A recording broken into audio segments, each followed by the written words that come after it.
Now, we've been mentioning this morning about dolphins off the southwest coast. Frequent visitors, of course, to our shores. Campaigners concerned about what will happen to the laws that help protect them after Brexit. A petition to the Fisheries Minister George Eustice has reached more than 50,000 signatures amid fears most of the protection currently comes from the EU. It comes as the Cornwall Wildlife Trust says there's been an alarming rise in dolphins washing up dead. 187 reported strandings on Cornish beaches so far this year.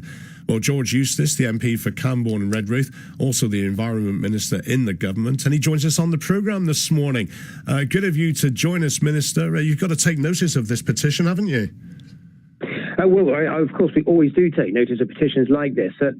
I've been following the issue of dolphins for a long time, and the fact is the UK's been probably the leading champion for dolphin welfare in the EU over a number of years. And in fact, in 2004, we were the first country to ban pair trawling, which is thought to be the type of fishing that has the greatest impact on dolphins and has been probably responsible for the big problems we've seen in France this year.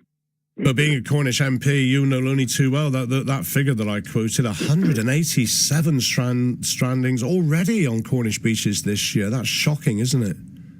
It did go up last year and this year, and we're not quite sure the reason for that. We've been running for 10 years with something called the Sea Mammal Research Unit, a program that monitors bycatch.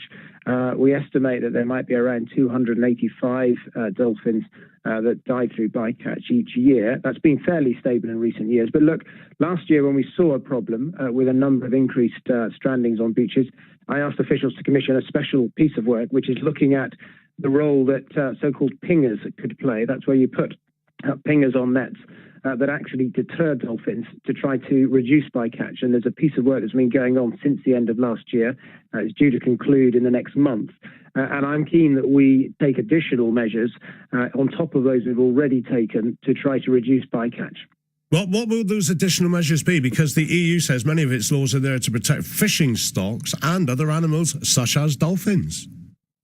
Yes, but actually our national laws go far further than the EU laws do at the moment. So in 2004, we banned pair trawling, which is mostly responsible for the problems we've got with bycatch.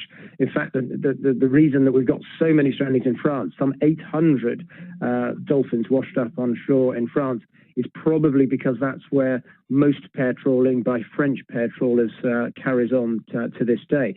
So we've done far more than any other European country so far, and we're already looking at how we could extend measures to protect dolphins in the future through the use of pingers, and that's probably the most important technology we've got. It actually deters dolphins away from nets so that you don't get this problem of bycatch.